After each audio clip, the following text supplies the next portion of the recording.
Kali ini kita bertemu pada mata kuliah biostatistik deskriptif dan inferensial. Jadi di sini saya akan menjelaskan tentang konsep dasarnya biostatistik. Jadi ada konsep ruang lingkupnya dan variabel, kemudian ada statistik parametrik dan non parametrik, kemudian ketentuan umum dan jenis statistik parametrik dan non parametrik. Nah, kalau kita ngomongin statistik, pasti akan berkaitan dengan angka-angka, kemudian data dan informasi. Nah, sedangkan apa bedanya data dan informasi? Jadi kalau misalnya data itu merupakan bagian kecil dari informasi. Jadi kalau misalnya data terkumpul, bukan hanya satu data, tapi banyak data, maka akan menjadi informasi. Contohnya kita memiliki informasi kesehatan, badan, tekanan darah, suhu badan. Nah, dari situ, dari banyak data itu kita punya informasi. Nah, dari informasi akan berlanjut menjadi pengetahuan. Nah, statistik itu berasal dari bahasa Latin. Statistik itu biasanya berkaitan dengan kependudukan. Jadi sensus penduduk gitu, itu terkait dengan statistik. Nah, ini saya udah masuk mulai ke ruang lingkup statistik. Jadi sesuai dengan nama mata kuliah kita, namanya adalah statistik deskriptif dan inferensial. Jadi deskriptif itu biasanya di hasil penelitian deskripsi itu namanya analisis univariat. Jadi di sana hanya menjelaskan, misalnya judul penelitian saya, apakah ada perbedaan antara merokok dengan sakit jantung. Berarti analisis deskriptifnya atau univariatnya, berarti saya jelaskan berapa persen yang sakit jantung, berapa persen yang tidak sakit jantung. Kemudian berapa persen yang merokok, berapa persen yang tidak merokok. Atau kalau numerik, berapa rata-rata jumlah rokok yang dihisap dalam setiap harinya, berapa mediannya, berapa standar deviasinya. Gitu. Jadi kalau statistik deskriptif itu di bab 4 itu seperti analisis univariat. Jadi belum membuat kesimpulan atau saya belum menarik apakah ada hubungan antara merokok dengan sakit jantung. Jadi saya masih deskripsikan satu-satu. Kalau statistik inferensial itu biasanya ada uji hipotesisnya. Jadi saya sudah melakukan penarikan kesimpulan, benar nggak sih orang kalau ngerokok itu menyebabkan sakit jantung. Nah, makanya kalau di inferensial itu banyak uji-uji. Ada uji korelasi, regresi, ANOVA, chi-square, dan lain-lain. Nah, di sini kalau statistik deskriptif itu misalnya ada ukuran tengah terdiri dari min, median, modus. Ukuran posisi itu ada median, kuartil, desil, persentil. Ukuran penyebaran atau dispersi ada varians, range, standar deviasi, min deviasi gitu. Jadi di sini belum tarik kesimpulan, hanya jelasin satu-satu. Tapi kalau inferensial itu dibagi menjadi dua, ada statistik parametrik, ada non parametrik. Nah, sekarang pasti skripsi kalian itu nggak mungkin analisisnya hanya sampai deskriptif. Pasti ada 4.2 atau statistik inferensial, atau kalau di skripsi kalian itu ditulisnya adalah analisis bivariat. Nah, inilah statistik inferensial. Dibagi menjadi dua, ada statistik parametrik dan statistik non parametrik. Nah, statistik parametrik itu gimana cara menentukannya? Saya sekarang penelitiannya pakai parametrik nih. Sekarang saya pakainya non parametrik. Nah, awalnya dari parametrik dulu. Jadi di sini kalau distribusi datanya normal, maksudnya normal itu begini. Misalnya teman-teman di sini saya mau mengukur misalnya mengukur usia. Kalau saya lagi ngajar mahasiswa reguler, biasanya usianya tuh usia lulus SMA tuh, yang reguler itu. Jadi usia 19 tahun, angkanya itu nggak jauh-jauh gitu. Tapi kalau distribusi tidak normal, itu contohnya saya ngukur usia, misalnya sekarang nih mahasiswa eksekutif. Biasanya range usianya karena ada yang baru lulus SMA ikut kuliah atau yang udah lama banget bekerja baru kuliah. Jadi range usianya itu ada yang 19 tahun, 20 tahun, bahkan mungkin ada yang 40 sampai 45 tahun gitu. Jadi di situ datanya tidak normal kalau perbedaannya berbeda-beda banget, itu namanya distribusi tidak normal gitu. Kemudian jumlah sampelnya banyak. Nah, ini makanya penelitian kesehatan masyarakat itu banyak yang pakai parametrik karena jumlah sampelnya banyak. Nah, sedangkan kalau yang non parametrik juga kadang pakai. Kalau misalnya teman-teman penelitiannya dalam bentuk intervensi, misalnya kalian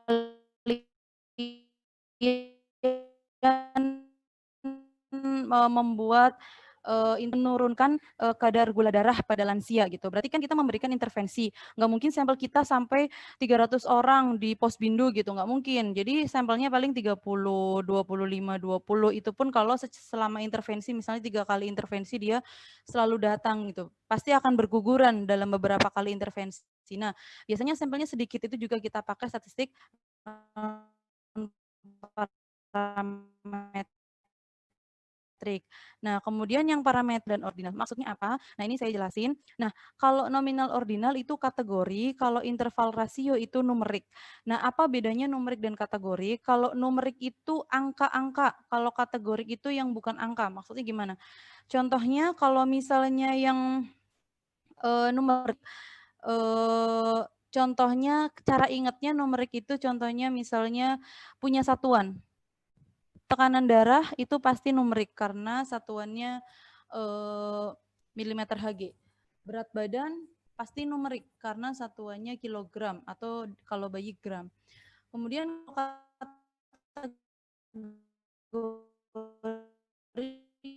itu di merokok tidak merokok. Tapi kalau merokoknya dalam berapa batang rokok yang dikonsumsi setiap harinya itu berarti numerik. Tapi kalau apakah Anda merokok tidak merokok gitu, berarti itu kategorik. Atau jenis kelamin, kemudian suku, golongan darah itu termasuk kategorik. Jadi cara membedakannya antara kategorik sama numerik itu dilihat dari satuannya. Ini sangat penting karena nanti misalnya saya mau pakai uji chi-square itu apa? Chi-square itu kategorik versus kategorik. Nah, kalau kategoriknya yang nggak paham, numeriknya aja nggak. Numerik versus numerik itu pakai uji apa ya, Bu? Itu pakainya uji korelasi regresi.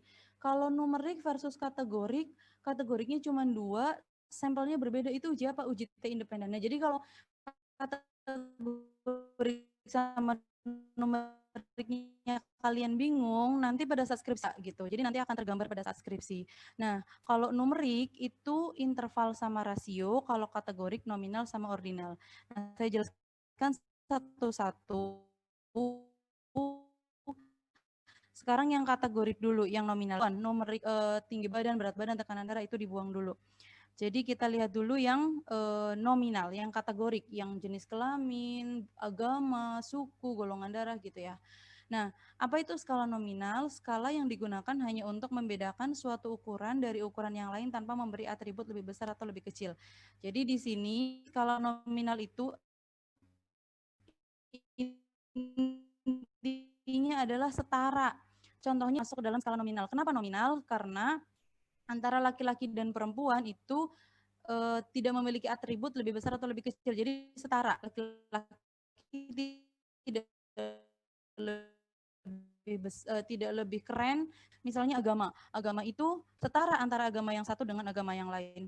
Atau contoh yang lain misalnya golongan darah. Apakah B gitu? Kan enggak. Jadi kalau misalnya yang setara itu namanya adalah skala nominal. Nah, lanjut. Sekarang kita lihat ke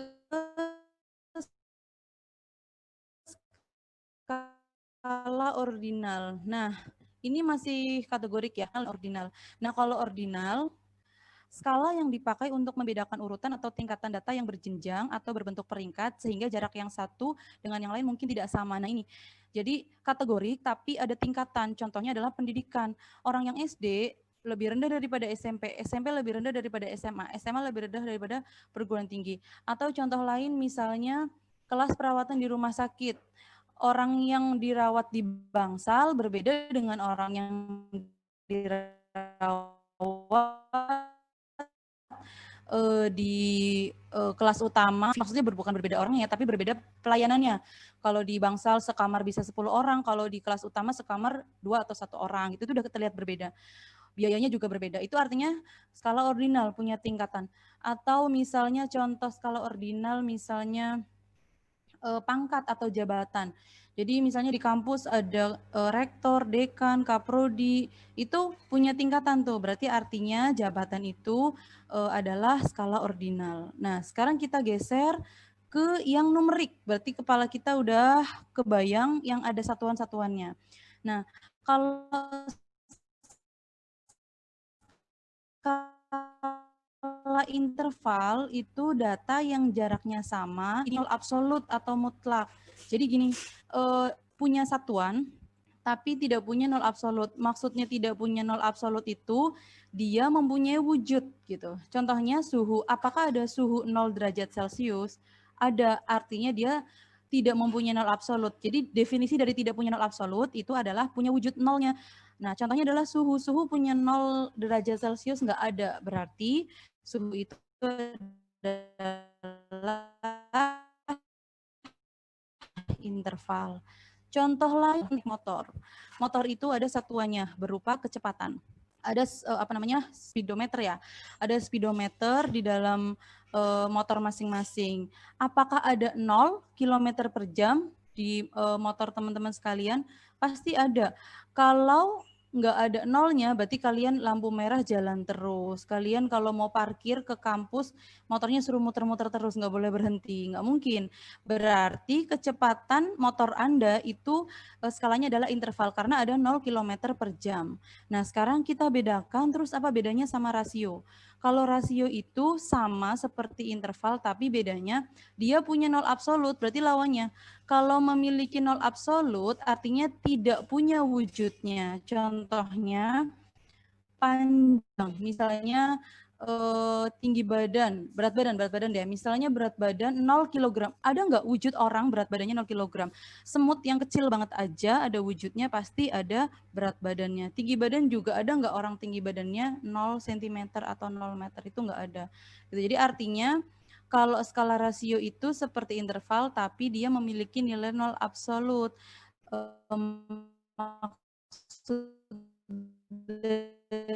Ini memiliki nilai nol orang, tadi saya bilang awalnya data dikategorikan menjadi numerik dan kategorik. Jadi teman-teman di sini contoh misalnya kayak tadi kasusnya apakah ada pengaruh merokok terhadap sakit jantung?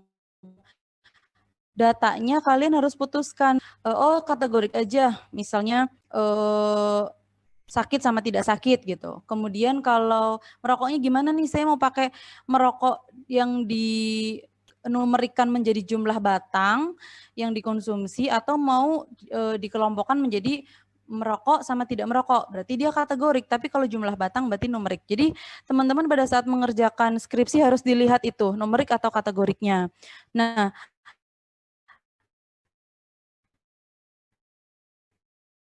numerik itu tadi kan interkategorik, itu adalah nominal ordinal. Kalau yang nominal ordinal sudah pasti analisisnya pasti non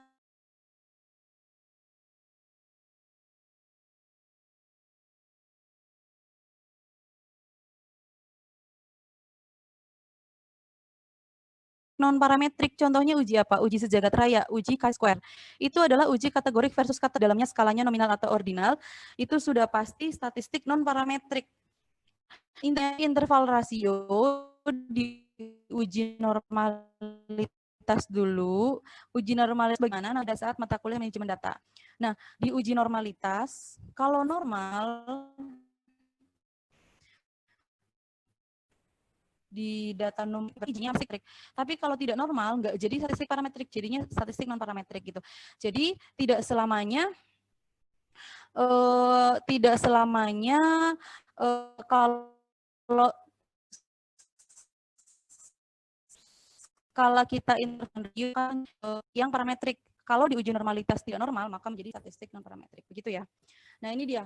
Statistik parametrik itu ini inferensial bagi dua, parametrik dan non parametrik. Parametrik itu ada kategorik versus numerik, ada numerik versus numerik. Jadi kalau kita lihat kemungkinan versusnya itu adalah kategorik, numerik, atau kategorik. Di sini kategorik nggak saya tampilkan karena dia termasuk ke dalam non parametrik, sudah pasti. Nah, kategorik versus numerik, kalau kategorinya 2 itu namanya uji T-dependent. Contohnya apa?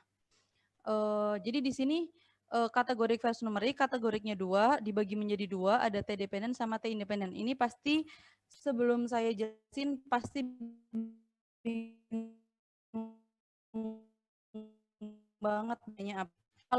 Kalau T-independent sampelnya berbeda.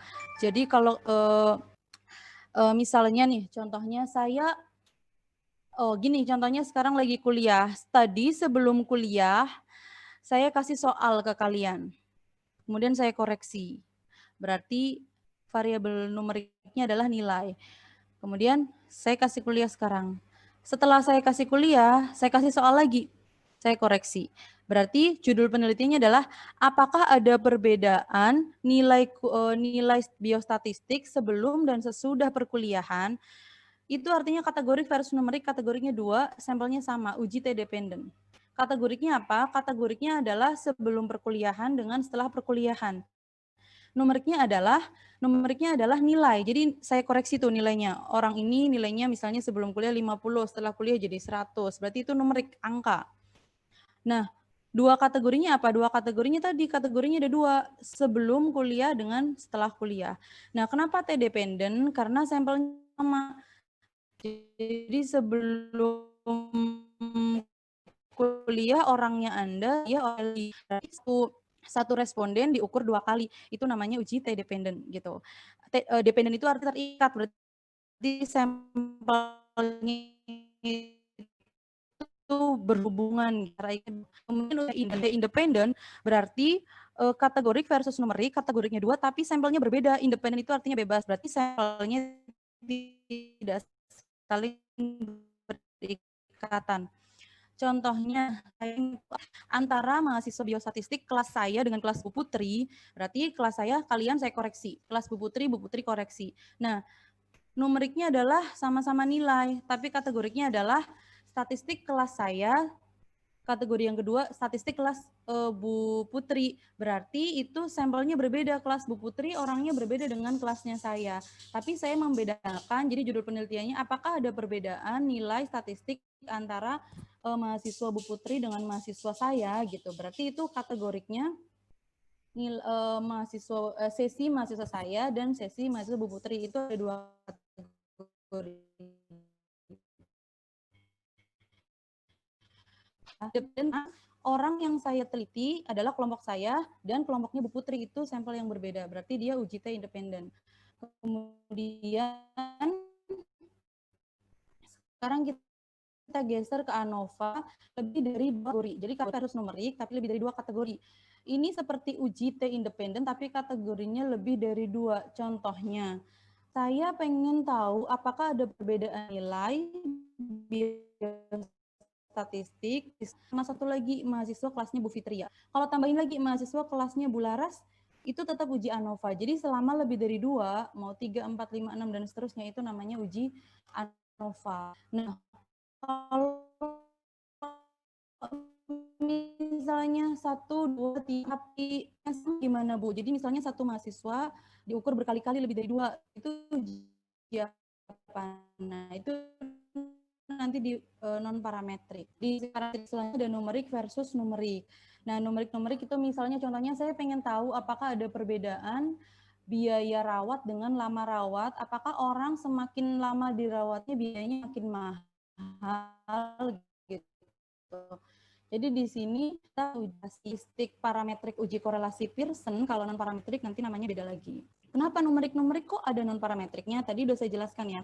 Kalau parametrik skalanya udah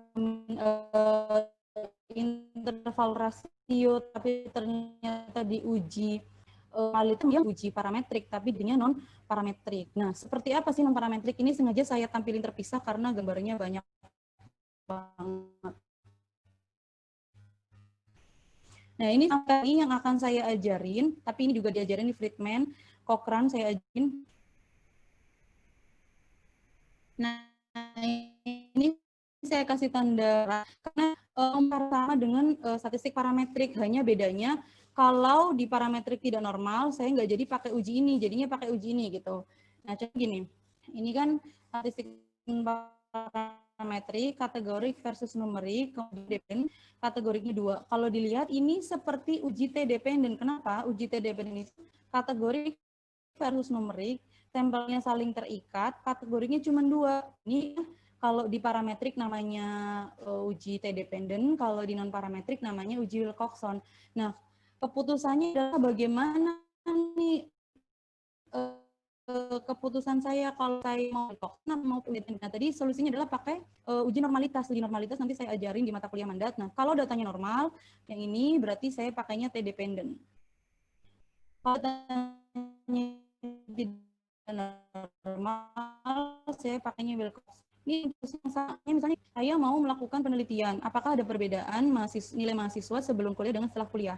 Ternyata saya normalitas tidak normal, berarti nggak jadi T dependen. Tadinya mau T dependen, tapi nggak jadi uji normalitas normal, jadinya saya uji Wilcoxon. Gitu maksudnya, makanya saya kasih tanda merah di sini.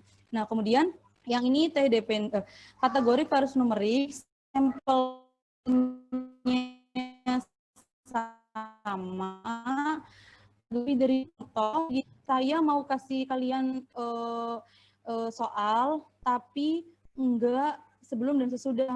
Misalnya belum kuliah, kemudian di tengah-tengah kuliah, kemudian 1 minggu setelah kuliah gitu. Jadi saya ngasih soalnya itu dengan materi yang sama, saya ngasih soalnya itu sampai 3 atau 4 kali atau lebih dari 2 kali, itu namanya uji Friedman. Nah, kalau yang ini kategorik versus numerik.